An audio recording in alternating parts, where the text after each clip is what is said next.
Ал Шығыс Қазақстан облысының Омбы Май-Қапшағай күре жолында сұмдық жол апаты болды.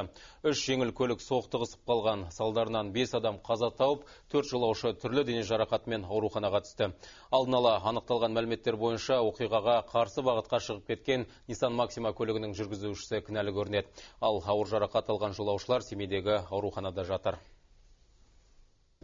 Nissan Maxima көлігінің жүргізушісі жол ережесін бұзып, қарсы келе жатқан жол жиегіне шығып, алдымен Toyota Camry көлігіне соқтықты, одан кейін қарама-қарсы келе жатқан Audi көлігімен соғысты.